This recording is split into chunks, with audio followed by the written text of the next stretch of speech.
we're throwing paint against the wall. We're seeing what sticks, and this is how the process works. I start a remix, and I go, oh, this is garbage. I got to retire. Like, this isn't clicking. Like, I don't know what I'm doing anymore. This is every session. And then something falls out of the sky, and there's this clicking point. And it's the chords, it's the progression of the chords, the choice, the voicing, it's the interaction of the stems. Maybe I'm soloing things. But every time I go, I hate this. I want to stop. I want to go find a diversion, some distraction. I want to go check social media. And hopefully I've kept my phone somewhere else, a different floor. But something will always happen, and then it's like process of elimination. And I go through and I go, okay, I got chords that support the lead vocal. All right, and that's making me hear a sub-lead, and then that sub-lead is telling me, well, I need to anchor the bass with these notes, and we're gonna try these notes, and then the beat should do this with the kick, and then now I have the syncopation that maybe we should try with the chord stabs. So one thing leads to the next, and it's this domino effect of the muse.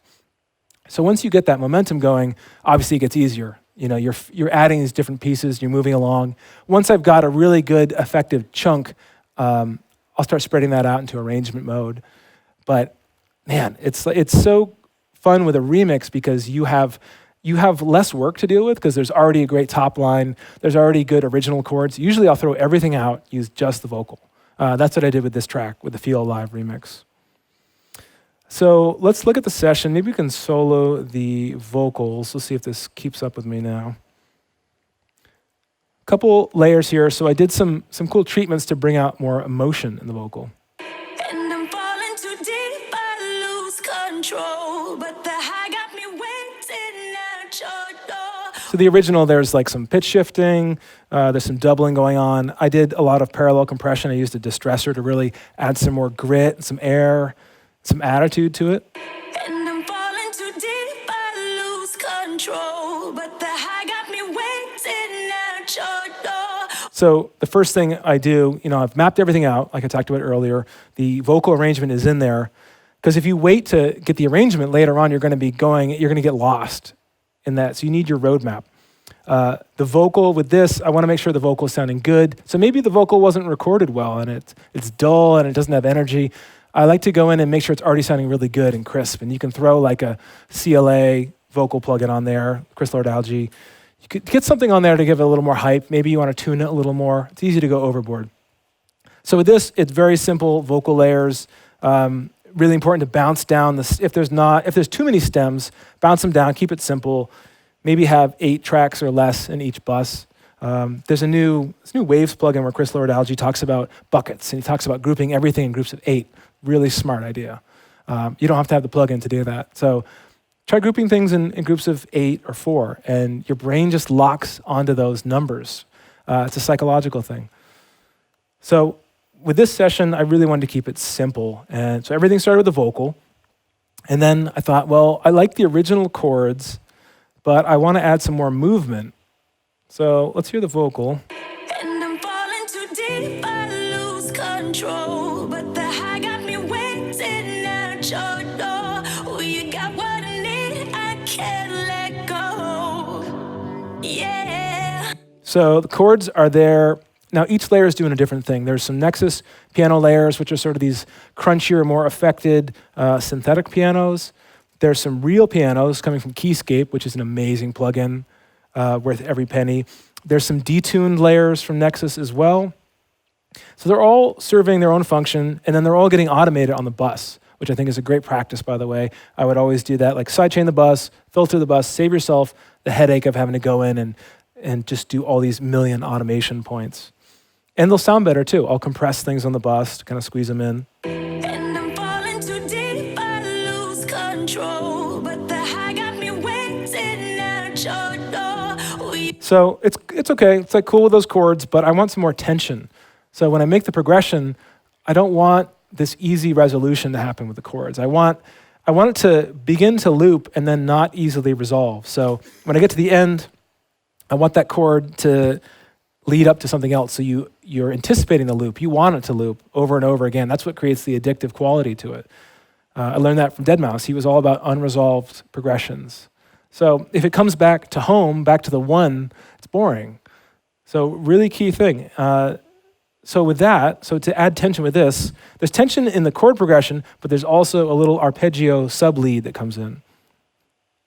Into the night, nobody else makes me feel alive, like two strangers for the first time. So if you can't hear it, I'll take the vocal out. And it's just filtering in, introducing itself.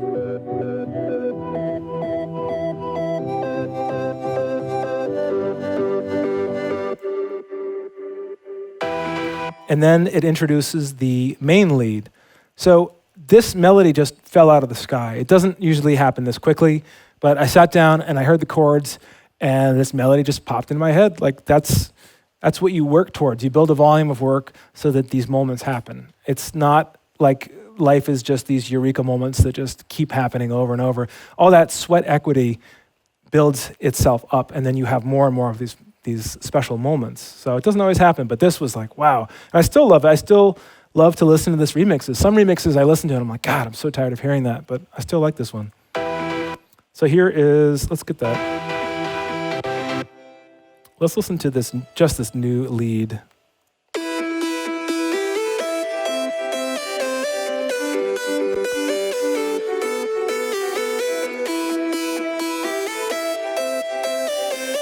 So there's a lead there, and then there's that little, it's a little Wurlitzer arpeggio underneath it. And that is more interesting than just having just block piano chords.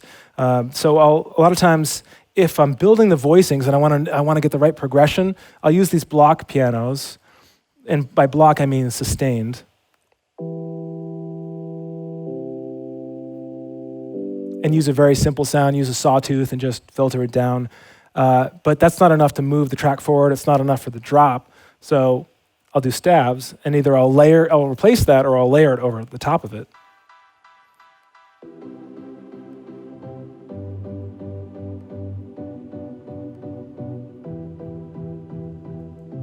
So fairly basic, but I'll always play it by hand. I'll do the chords just to get that rhythm, and I'm playing against a kick drum or playing against a click.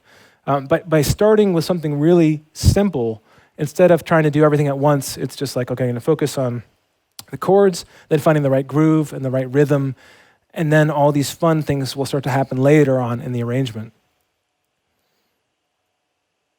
All right. So there's all these things you can do to vocals that I was talking about. You can use compression as a magnifying glass. You can do all these tricks to bring out more emotion. When you start magnifying things, you also have issues with clicks and pops and breaths. So make sure to edit those vocals really tightly. And this is where I start thinking about arrangement. When I've already got my chords and my lead and everything, I'm trying to think right early off the bat, where am I going to place that vocal? And usually I'll put it in the breakdown. Sometimes the label will want it to be more in the beat and the drop for a radio mix. So it depends what the destination's going to be. But it's always easier to put it in the breakdown. You have more space. It's not competing against the kick. You don't have to sidechain the vocal to the kick, things like that. So you got to think like, what is your destination for the mix and what's the audience? I'll even try to visualize the audience listening to it or dancing to it. Most of the work I'm doing is for the dance floor. These are loud mixes. This is not pristine audio, but I'm trying to get it loud and punchy and exciting, and it's dance music. So there's no perfect mix. But I'm almost like never happy. Like if you get to this point and you get it as far as you can take it, and you have someone else take over, but at some point you have to move on to the next project. So it is hard to be 100% happy with everything. The big thing what I do with all these remixes is I want to provide a lift to it. I want to, some people say they want to beat the original. I want to add new life to it. So I've had other people add new life to my songs. Like I had deadmau5 remix my song before we had the mouse head, and that helped my whole career. It's like he stripped everything out, just had this real melancholy chord stab, eighth note thing, and he reduced it to its essentials, and it gave the song new life. So that's my goal, is lift the song, take it somewhere new. Not every remix takes off and becomes a big hit, but some really do well, and some often do better than the original, and that's fun when that happens. So I just want to compliment the original. So a big part, especially in a track like this, I I want to preserve that space that's in there, and I'll do what I call taking turns. There'll be kind of a call and response with the vocal and the lead. And like in the drop, I don't want everything playing at once. I'm introducing elements, and I'm punching holes in the arrangement, but I don't want anything to step on each other. So let's see if everything plays here.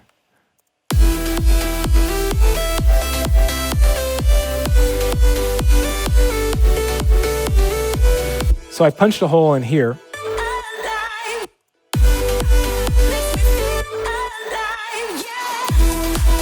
So I'll put in a vocal refrain in the chorus, just to remind people like this is the song, here's the key line, here's the tag on the song.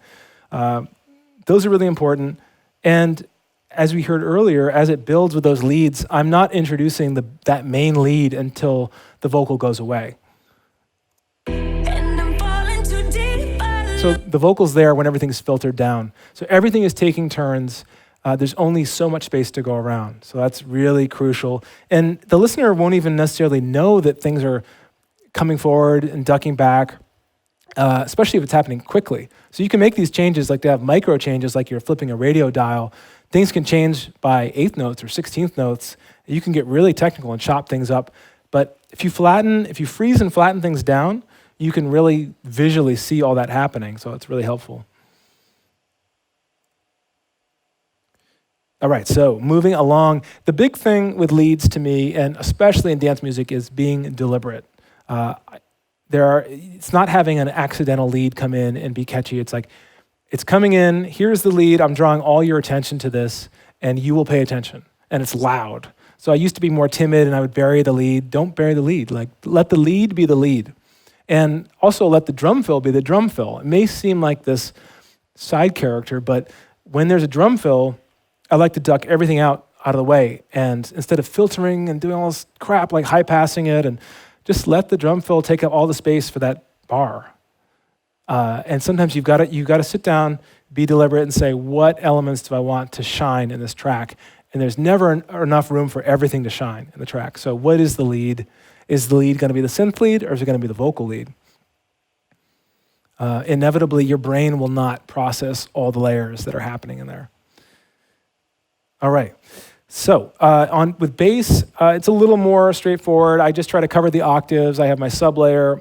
I have my lowest sort of bass that's going to be above 50 hertz, and I want to make sure everything's tuned. Obviously, I don't want stuff competing with the kick too much. I'm sidechaining everything. But the real important part to me is that stuff above 120 hertz, the low mids, distorting that, getting more harmonics out of it, making sure that stuff's going to translate to smaller speakers. Because it's really nice to have big, fancy speakers in a studio, but it means nothing if nobody else can appreciate it. And I have little like Oratone, little Avantone mix cubes. They're useful now and then for getting the vocal level there, but it's very seductive to just buy this amazing studio setup, and nobody cares. Nobody cares. And it won't make you a better mixer either. You'll be hearing stuff, but you want good speakers, and you need to know your room. But all these techniques make it so that the mix will shine, because you've got to get this part right. You've got to get the chord voicings, and the songwriting has to be right. All the supporting elements have to work, and then the gear comes into play. So it's really important to get these fundamentals in place before you start doing shootouts with monitors and getting into the weeds with gear. The gear is essential, but getting lost in the hobbyist side of gear will really slow down the progress. And I've definitely been guilty of that in the past. I've gone way too deep on synths and analog compressors, and it's not worth the time. You need to find what works for you, and that can be expensive sometimes. You're gonna buy some gear, you're gonna sell some gear, and then you're gonna stick to your new reduced setup that you love. Okay, so with bass, like I was saying, a big thing is about having things translate. So I really love R-Bass by Waves. I really love the UAD BX subsynth. These are amazing plugins because bass is probably the hardest thing to get right. And these bring in extra harmonics. Like subsynth will bring in harmonics below that are not there already. R-Bass will bring up the upper harmonics, kind of like what Max Bass does a little bit. All right, so with the drums, kick processing, I like starting with just keeping it really simple. Like instead of trying to build a new kick drum for every song, just like you wouldn't build a new guitar for every song, I don't want to build a new kick, and it's not worth putting all that energy into it, especially if later on you find out it sucks. So use a good sample pack, use a good pack like the Oliver pack's really good from Splice or all the Cashmere stuff.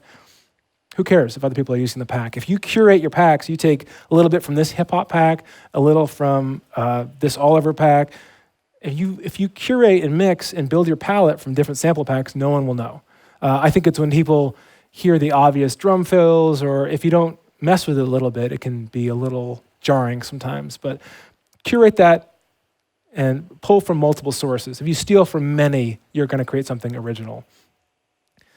With all these remixes, a big thing is, another thing, getting that bass in line is sidechaining the kick shape. So I always used to think of sidechaining as you're ducking things and you're ramping them up and you're delaying them.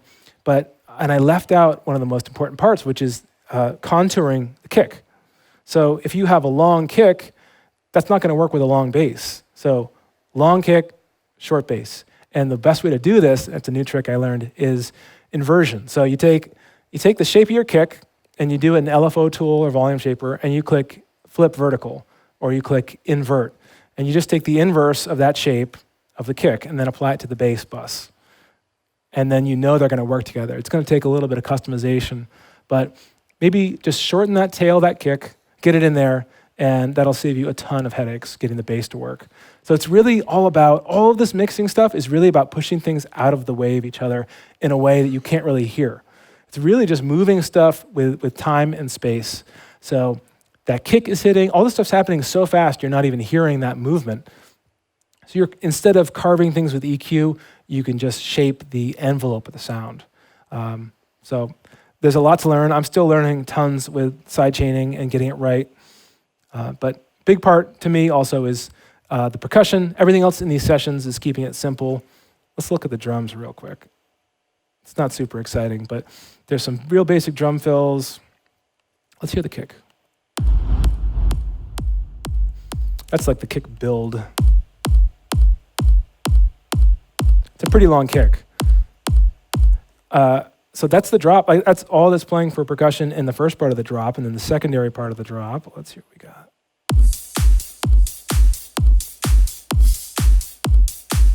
Couple loops. And like I was talking about, there's some Cashmere loops in there. There's some Oliver loops. Just hi-hats to move things forward.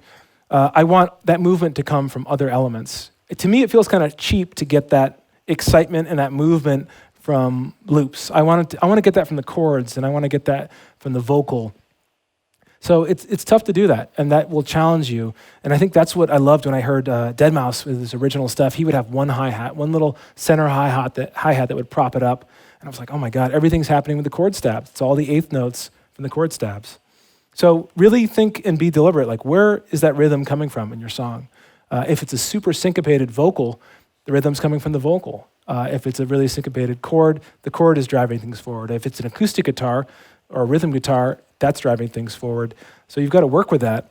And when I'm doing drafts, when I send them to vocalists, I keep them super pared down so they're not swingy or really syncopated. That's going to throw the vocalist off. So I'll filter the chords down so there's space for the vocals for the top line. And then I'll make sure it's not crazy swingy. I can do that stuff later on. So for songwriting, having things in triplets and super swingy, I feel like that's going to throw people off. So start with those basic building blocks. All right, and there's some good quotes. I think it was T-Bone Burnett said, a piano is like 66 different little drums.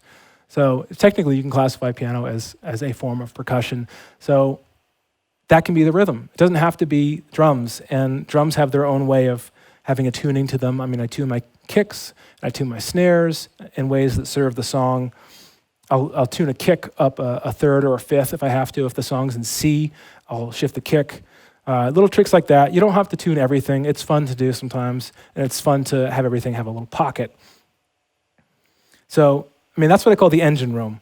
The rhythm is coming from somewhere, and you can just load yourself with tons of loops, but it's going to clog it up eventually. And if that rhythm is being propelled from within, from a melodic element, you're getting two for the price of one. So it's all about economy of space with all these elements you're using. Other things that are moving the song forward, rhythmic tension, melodic tension, we talked about a little bit earlier, having it not resolve too quickly. Like, let there be a payoff, let there be tension, and then boom, a resolve. So I save all the sound design and effects towards the end of the process. It's just not part of the fundamental layers. So in this song, there's like a little auto pan wind up where things are panning around, and I'm creating some tension with that. It's easing the transitions between the sections, like it's going from from the first verse to the pre-chorus, or you're building to the drop. It's all about changing that tension to move on to the next section, so it's not so jarring when it starts. With this one, I did some reverse vocals. Let's go look at that.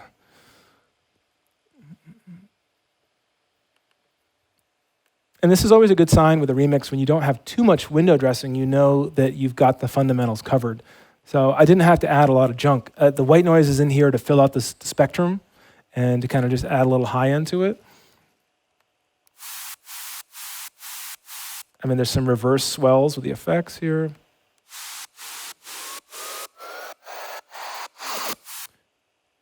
And what else do we have? Some impacts.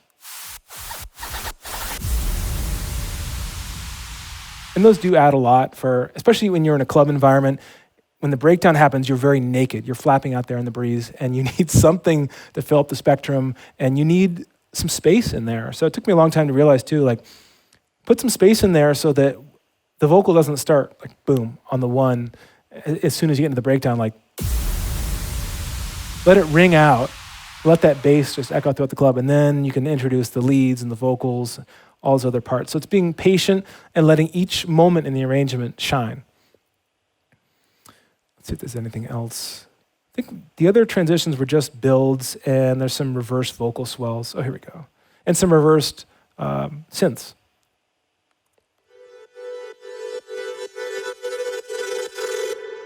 So that was fun. And that was like a very deliberate sound. It doesn't happen by accident. It's not going to happen on its own. So I had to go in and go, all right, it's going to slowly build the tension. I had to reverse the synth sound. I had to flatten it down, put a big reverb on it. I was using FabFilter reverb, which is amazing.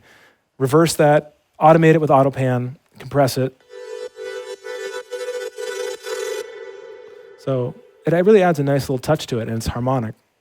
Makes me feel alive, yeah. I feel you all over me.